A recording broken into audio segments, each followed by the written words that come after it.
J'ai acheté pour pas très cher cette magnifique console Sega Master System 2. Et curieusement, elle fonctionne. Avec, j'ai eu ce super jeu vraiment pas terrible, mais qui me faisait rêver en arcade quand j'étais petit.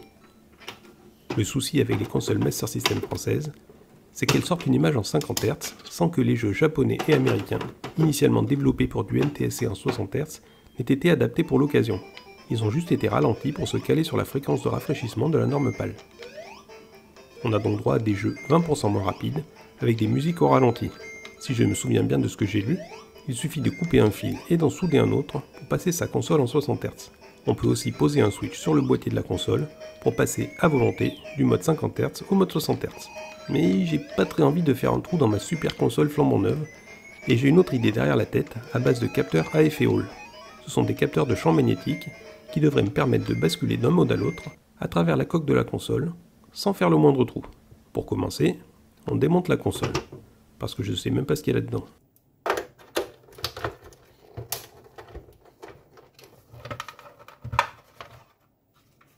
Ok, maintenant je sais. Il y a de la poussière et de la rouille. Et des poils. Pour accéder à la carte mère, il faut retirer le blindage électromagnétique. Ça a l'air super classe comme ça, mais c'est juste une tôle qui réduit le rayonnement électromagnétique de la console pour répondre à des normes d'émission. Les connecteurs cartouches ont souvent droit à un traitement spécial pour réduire les risques de casse sur les soudures lors de l'insertion et de l'arrachage des cartouches par les petites mains indélicates. Parfois, ils sont montés en pression, ils ne sont même pas soudés. Ici, le connecteur est vissé à la coque inférieure. Je vais commencer par nettoyer la coque et enlever les résidus de flux de la carte mère qui est collante et moche. J'ai dans l'idée de piloter le mode d'affichage avec un microcontrôleur. Alors je suis les pistes pour trouver à quel moment la tension d'entrée en 10 volts est transformée en 5 volts. L'idée étant de m'alimenter sur le 10 volts en amont du régulateur linéaire pour ne pas le solliciter plus qu'il ne l'est déjà. Voilà l'endroit où va se passer la magie.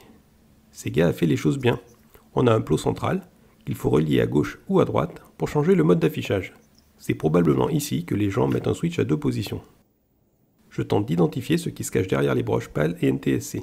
Je pose ma sonde sur le 5 volts en sortie du régulateur et j'ai un bip. On dirait bien que pour avoir du PAL, il faut mettre 5 volts sur ce point JP1.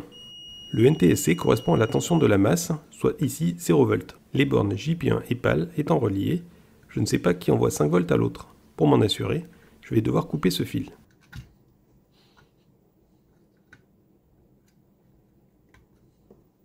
Et j'ai bien 5 volts qui arrivent sur le point PAL et 0 volts sur le point NTSC. J'enlève les bouts de fil restants et je vide les trous pour y insérer un connecteur. L'espacement est au standard à 1/10 de pouce, ou plutôt 2/10 ici. Réflexion faite, le blindage va m'empêcher de venir en fichier un connecteur femelle sur celui-ci. Je pars donc sur un connecteur coudé. Étant donné sa proximité avec la puce vidéo, je branche un connecteur femelle le temps du soudage, de la soudure. Le temps de souder. Et c'est tout bon, ça passera sous le blindage et au-dessus de la puce sans problème. Sur un coup de bol, il est possible que la broche JP1 soit branchée sur un pull-up interne. Je vois ici que j'ai bien 5 volts entre les broches NTSC et PAL. Et j'ai quasiment 5 volts aussi entre les broches NTSC et JP1. Et c'est super bon signe. Ça va simplifier les opérations à bloc. En interne, dans la puce vidéo, il doit y avoir quelque chose qui ressemble à ça. Une entrée à haute impédance avec une résistance de pull-up.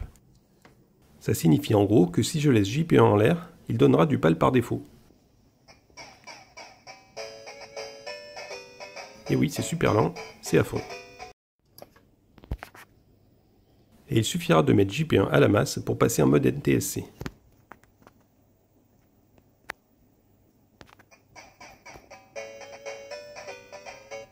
Et ça tombe super bien parce que les capteurs AF et Hall sont à collecteur ouvert.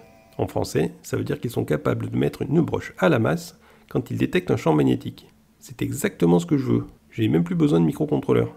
Et j'ai donc plus besoin de tirer notablement du courant sur le régulateur, le rêve. Voilà un de ces petits machins déportés sur la breadboard. J'ai mis un aimant sur ma spatule pour me fabriquer une baguette magique. Quand j'approche l'aimant, on voit que l'écran se resynchronise et la musique s'accélère. Quand j'éloigne l'aimant, on revient en mode loose 50 Hz.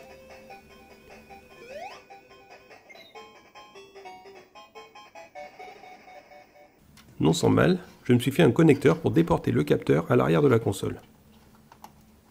Les fils devront traverser le blindage, mais heureusement, quelqu'un a eu la très bonne idée de faire un trou dedans pour je ne sais quelle raison. Pour positionner le capteur à l'arrière, je modélise un bout de plastique qui viendra s'enfiler sur le plot de vissage par ce trou. Le capteur viendra se bloquer dans cette rainure. Ces deux plots viendront se plaquer sur le blindage pour que rien ne bouge. Et au dos, j'ai mis une glissière pour faire coulisser deux aimants. À l'extérieur de la console, on trouve un élégant bouton avec de la place pour deux aimants. Il ne ressemblera pas à ça une fois imprimé. Voilà mon capteur soudé sur les fils et sécurisé par de la gaine thermorétractable. J'installe les aimants dans le sillon de mon bidule. Je le mets en place. Et je bloque le capteur dedans de manière temporaire. Je pose deux aimants à l'extérieur pour faire le test.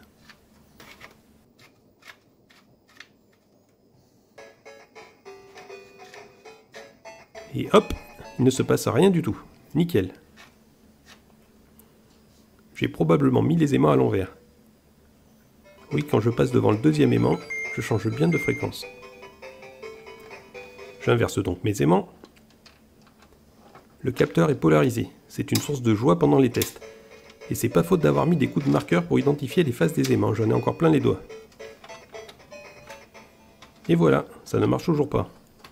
Cette fois, c'est la sonde qui est trop éloignée de l'aimant. Je l'ai mise le plus loin possible pour qu'elle ne détecte plus le champ quand je suis en position opposée.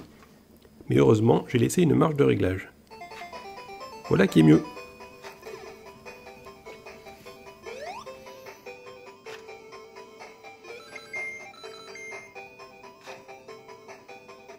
Quand le fil est bien rangé, il passe sous le bidule et il ne bouge plus.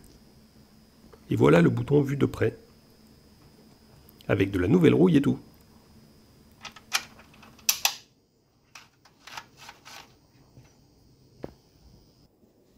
Il ne reste plus qu'à tout remonter et à retester.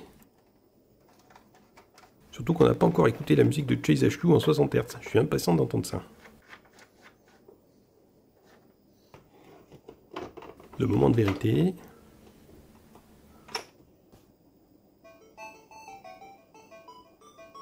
Ok, c'est drôlement mieux, mais il ne rend vraiment pas hommage à son grand frère en arcade. Maintenant que j'y pense, j'ai failli oublier la musique de 5 secondes qui boucle dans le jeu intégré à la console. Alex Kidd.